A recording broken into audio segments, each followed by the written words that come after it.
A continuación, Medicina Ecológica.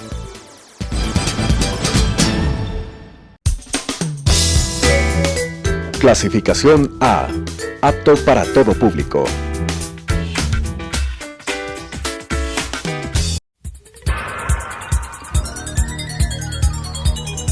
Las opiniones vertidas en este espacio por la producción y dirección del programa son de exclusiva responsabilidad de sus autores y de quienes intervienen en ellos.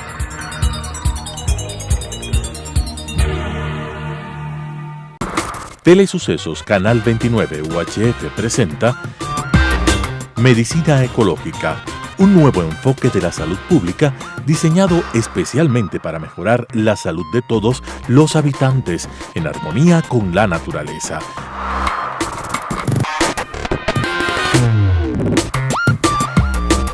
Con la conducción del Dr. Walter Mena Ordóñez. Medicina Ecológica.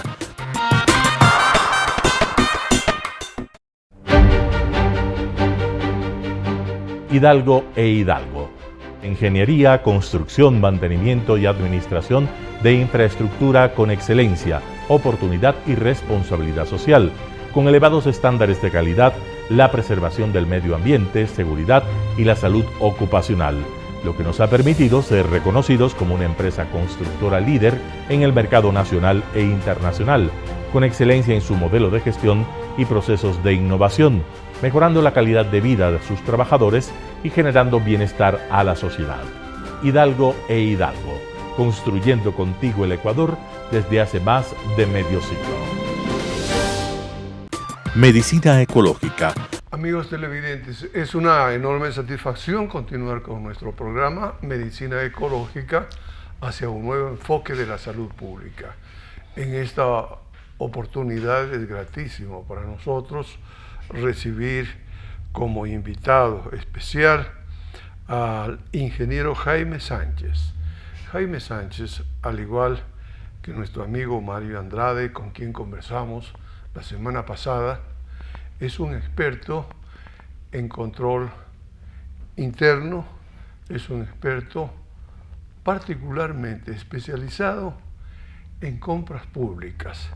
Fíjense ustedes que los dos temas, control interno y compras públicas, se complementan extraordinariamente y resultan tremendamente oportunos para nuestro país, donde se han producido tantos robos sencillamente en la administración pública, porque no se ha sabido entender la importancia de estos procesos administrativos. Le damos la más cordial bienvenida a Jaime, le agradecemos por haber aceptado nuestra invitación y quisiéramos comenzar esta charla con un punto de singular importancia, teniendo en cuenta la especialidad de Jaime, el control interno, las compras públicas. Queremos que nos haga una panorámica de lo que está ocurriendo en América Latina y particularmente en el Ecuador respecto de estos aspectos tan importantes para la administración pública que aseguran realmente un buen gobierno. Bienvenido, mi estimado Jaime. Muchas gracias, Walter, muy gentil. Definitivamente no hay momento más oportuno para tratar estos temas que en esta época actual, en donde pues el país no ha tocado fondo todavía y tenemos grandes incógnitas de que podría tocar fondo algún momento bajo circunstancias que se vienen y que va a ser mucho más grave la vida del país. Los mayores sufrimos terriblemente por los hijos, por los nietos que no tienen un futuro claro, tienen objetivos fundamentados fundamentalmente en los valores que hemos podido dar los abuelos y los padres, pero lamentablemente se han chocado contra una valla sumamente dura, sumamente compleja. Es muy importante, yo soy muy enemigo de los diagnósticos, pero es muy importante en esta materia conocer de alguna manera en qué situación nos encontramos. Y voy a hacer en tiempo sumamente reducido este diagnóstico, este análisis muy rápido de saber en dónde nos encontramos. En el país rige la Ley Orgánica del Sistema Nacional de Compras Públicas. Cuando se expidió la ley, yo tuve esperanzas de que por primera vez en el país íbamos a tener una ley para manejar un sistema. El sistema es sumamente importante porque el hecho mismo de la compra pública significa la suma de actos administrativos más numerosos que puede haber en un proceso administrativo. Es una coparticipación multidisciplinaria y hay la necesidad de la experiencia, más que en ninguna otra cosa, la experiencia. El hecho de la ley, de los reglamentos y más aún todavía de las resoluciones actuales del CERCOC, no solamente es necesario leerlas, sino comprenderlas, analizarlas para poder utilizarlas bien. Y esta ley muy lamentablemente nace conjuntamente con la Constitución del 2008. Era una ley que no podía ser dictada en una asamblea constituyente, pero sin embargo de eso, pues por la habilidad de quien la presentó y la habilidad de quienes formaban parte de la constituyente, salió esta ley con todos los vicios posibles porque fue muy poco socializada. Recuerdo muy bien que la persona, el asambleísta que tenía esta ley, la asambleísta que tenía esta ley en la constituyente, tenía un asistente, un hombre, un abogado joven, honesto, que había trabajado conmigo, y él me dijo: ayúdenos, porque usted es el que sabe de esta materia. ¿Por qué sé? Porque me he dedicado toda la vida, desde el año 86, a estudiar la contratación pública, a conocerla en los diferentes países de Latinoamérica, exceptuando Chile y Puerto Rico, los dos únicos países en los cuales no he realizado trabajo alguno en esta materia. Y le dije: bueno, muy bien, Carlos se llama él, trabaja ahora para el BID en Nueva York, y me envió la ley que inicialmente estuvo en manos del ministro de la producción en ese entonces, ¿verdad? Que en paz descanse. Amigo mío también, quien me ofreció mandarme la ley, pero no lo hizo. Carlos me mandó, hice mis análisis, emití mis criterios, llegaron a la persona que tenía que proponer el trámite de esta ley en la Asamblea Constituyente. Cosa rara, como todas aquellas que se dieron en estos tiempos. Y la ley pasó sin que haya recogido observación alguna, ni de los gremios, que dieron un aporte muy poco significativo, ¿verdad? Y esa es la ley que tenemos desde el año 2008. Mi estimado Jaime, antes de continuar con esta parte referida a la normativa en el Ecuador, en breves palabras, nos gustaría que expliques al público tu gran experiencia en América Latina y con organismos internacionales de mucho prestigio, como es el BID, el Banco Mundial, la Unión Europea, entiendo, para los que has trabajado. ¿Cuál es la experiencia en estos países, ¿cierto?, respecto del control y la compra? Magnífico, Walter. En realidad, en todos los países que he trabajado, en algunos ni siquiera había Estado. La conformación de un Estado. En algunos, por ejemplo, República Dominicana, no había Estado. Había un presidente de la República y había un Congreso, pero el que gobernaba absolutamente el 100% de actividades administrativas era el presidente de la República. Entonces colaboramos y ayudamos a hacer Estado. En ese país, por ejemplo, no había una ley de compras públicas, no existía por nada del mundo.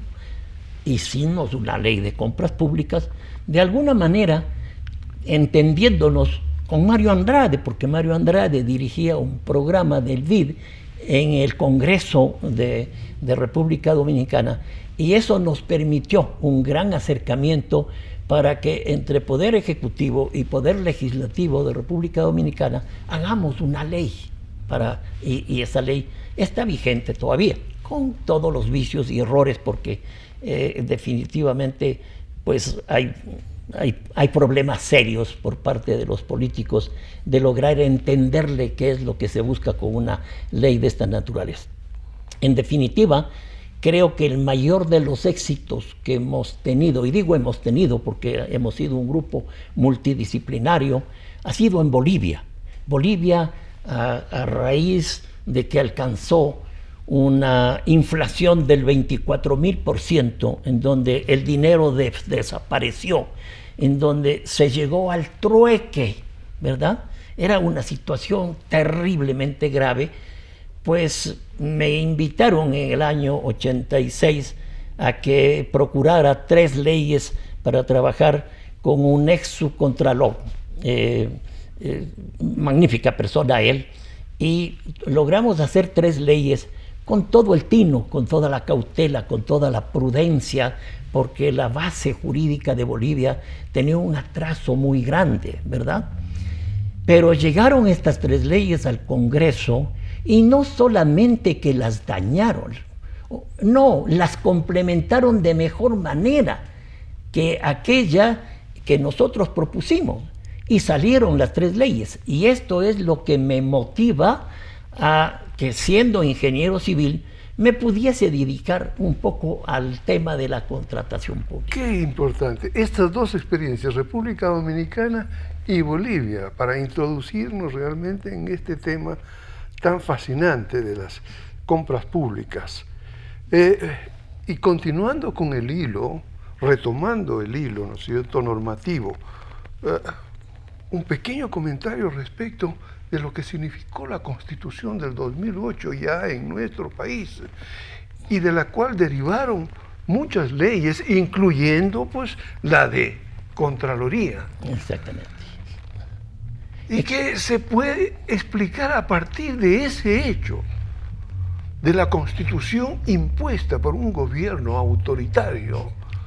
Todas las trafacías que se han cometido en este país, en carreteras, en puentes, en hidroeléctricas, en refinerías que no existen sino como terraplén, en repotenciación de la refinería de Esmeraldas, para citar algunos ejemplos. Por favor, señálanos cómo esta normativa en el Ecuador ha operado contra los intereses del país. Perfecto. Cerremos con pocas palabras lo que ha pasado en Latinoamérica. El mayor éxito, reitero, fue el trabajo que hicimos en Bolivia, hasta que llegó el señor presidente de la República, Evo Morales, en donde se destruyó todo lo que habíamos hecho. Y las experiencias, pues ya las sabemos de lo que pasa en Bolivia, de tal manera que nuestro trabajo quedó perdido en el tiempo y en el espacio. Un poco ha pasado igual en toda Latinoamérica. Toda Latinoamérica está viviendo una situación de crisis terrible. Falta de credibilidad, falta de confianza en el sector público. Y de hecho, pues en el Ecuador, muy lamentablemente, tenemos una constitución a la que Simón Espinosa, y ayer escuché la entrevista de Patricio Johnson, extraordinaria, donde pues renovó el criterio de Simón Espinosa. Debemos tener una nueva constitución, porque esta nació en condiciones no aceptables para la gran mayoría de ecuatorianos. Y de allí nació también esta ley. ¿Qué ha pasado en nuestro país?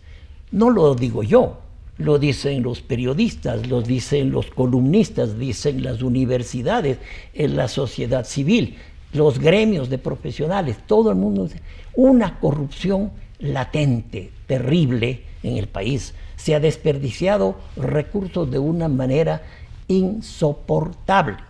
desde el año 2007 al año 2019, se desperdician 67.000 millones de dólares. De ahí nace la cifra de los 70.000 millones, cifra determinada por organismos internacionales como el Banco Mundial, el BID, Naciones Unidas, no por nosotros.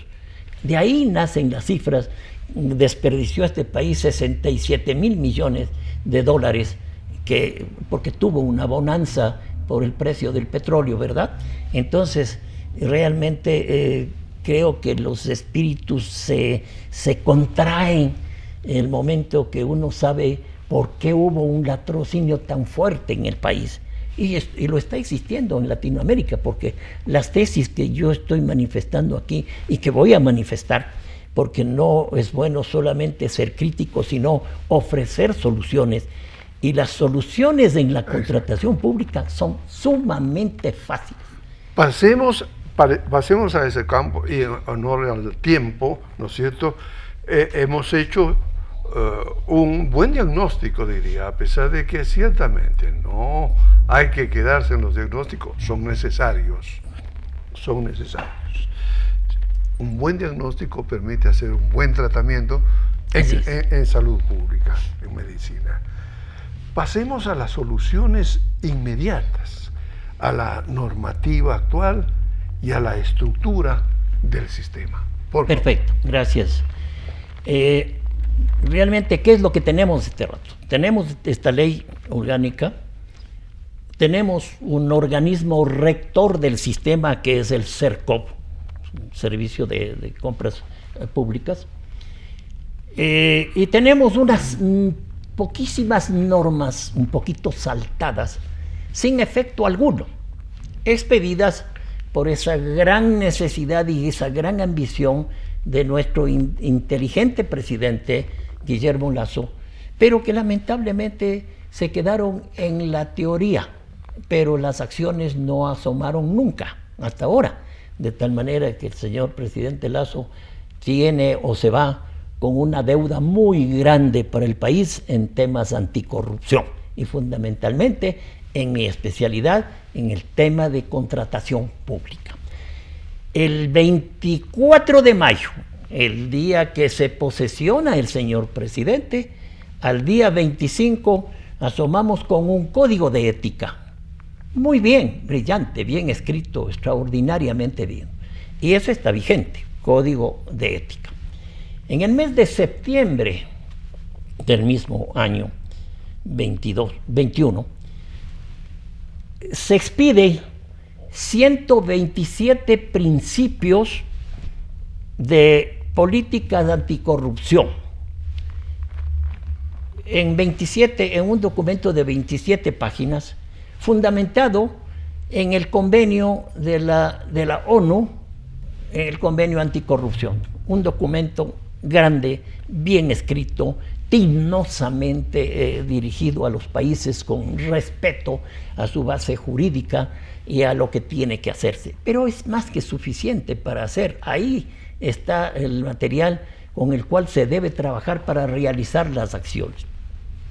Estos dos documentos expedidos por el señor presidente de la República, este código de ética y estos principios de políticas de anticorrupción, este segundo con un español inentendible, no sé quién escribió, a qué escuela encargaron que les escriba, y los niños no lo hicieron con un español comprensible, ¿verdad? Pero estos dos documentos no pasan de ser aquel dicho quiteño y cuencano del portaraste bien, no serás malito. Estrictamente eso, cero acciones adicionales. O el yo te ofrezco, busca quien te dé. La verdad, sí, no, lamentablemente no ha tenido efecto alguno. Necesarios, sí son necesarios, porque los códigos de ética son necesarios para despertar la conciencia de los individuos a saber que tiene que portarse bien, pero no bajo el ruego, no serás malito. No, eso debe ser valor de educación y de conciencia que viene desde la cuna de los hogares de cada uno.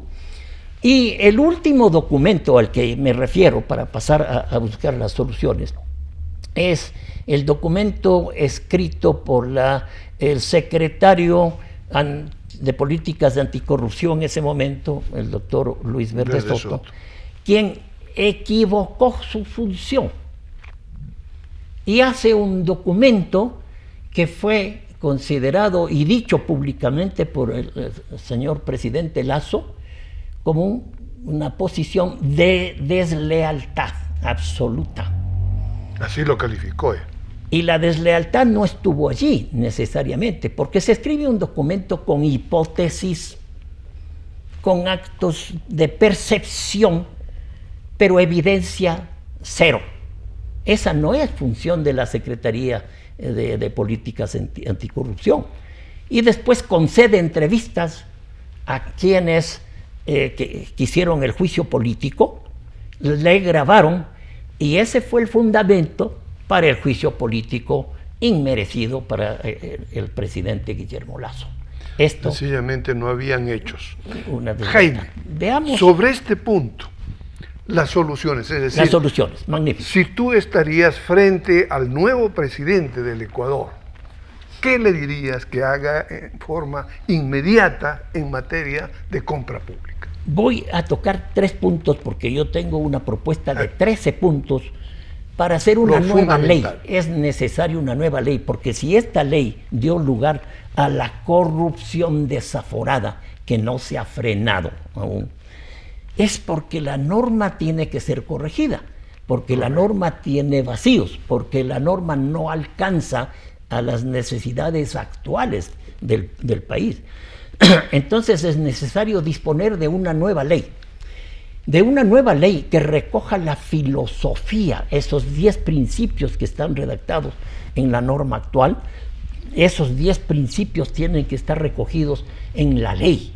Esa debe ser la filosofía. La ley debe ser conceptual y no reglamentarista como es la ley que tenemos nosotros. La hacen reglamentarista porque de esa manera se pueden dibujar los vacíos que dejaron la puerta abierta a la corrupción. ¿Ya? Simplemente, ¿por qué hubo tanta corrupción? Echa la ley, echa la trampa. No era únicamente por la falta de conciencia de los presidentes o expresidentes de la República o los excontralores, no. Era una trampita que se escribió allí para poder decir, miren que yo hago muy limpiamente las cosas. A tal punto que el señor presidente pues actual saca con una categoría de oropel, brilloso, lindo, a la vista precioso, un regalo para el país. Pero ¿qué estaba dentro? Una masa podrida. Ese papel de oropel no castiga, ni adecúa, ni arregla la podredumbre que está dentro. Entonces lo que hoy necesitamos es arreglar esa podredumbre, quitar ese oropel con dureza y reconocer que no hemos hecho nada para hacer. La ley debe ser filosófica y no reglamentarista.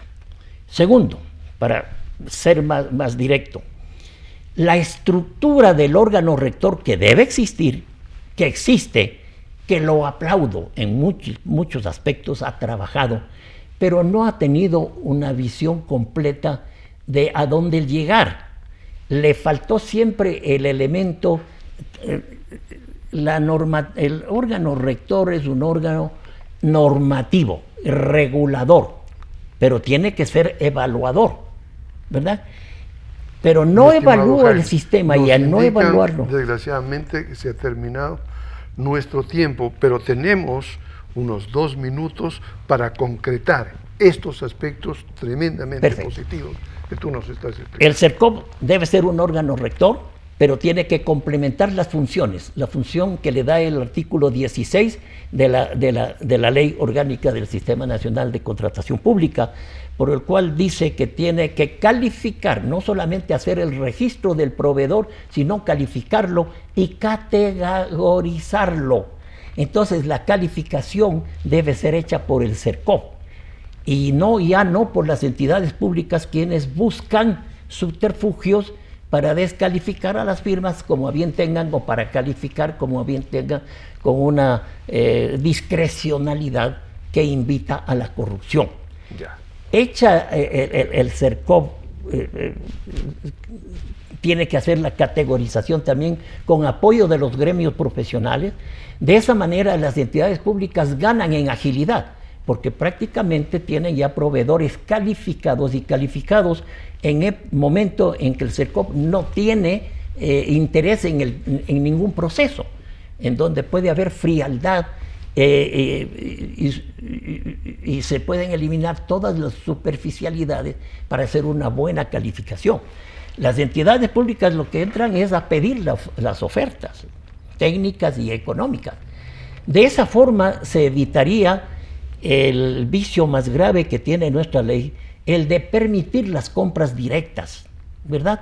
El dar las canonjías a las empresas nacionales para que se liberen de los trámites procedimentales y vayan hacia la compra directa. No hace falta la compra directa, porque ya tendríamos proveedores calificados.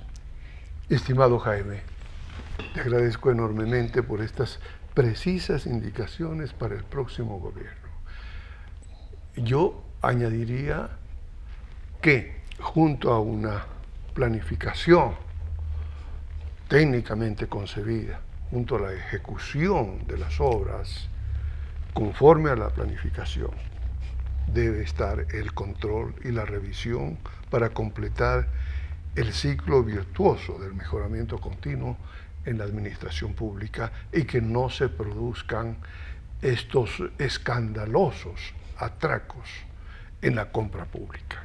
Quiero agradecerte nuevamente, agradecer a nuestro público y a nuestros auspiciantes Hidalgo Constructores. Hasta la próxima oportunidad. Medicina ecológica. Hidalgo e Hidalgo.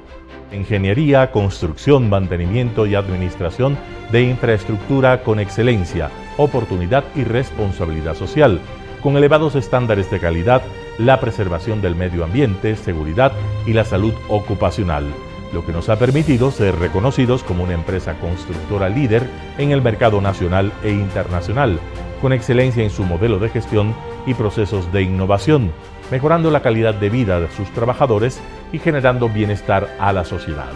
Hidalgo e Hidalgo, construyendo contigo el Ecuador desde hace más de medio siglo.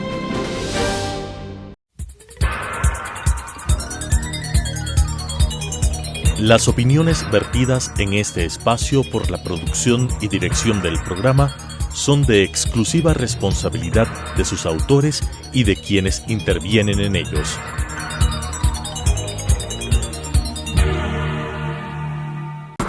Telesucesos Canal 29 UHF presentó Medicina Ecológica, un nuevo enfoque de la salud pública diseñado especialmente para mejorar la salud de todos los habitantes en armonía con la naturaleza.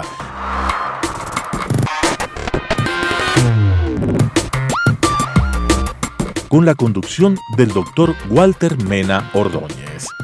Medicina Ecológica,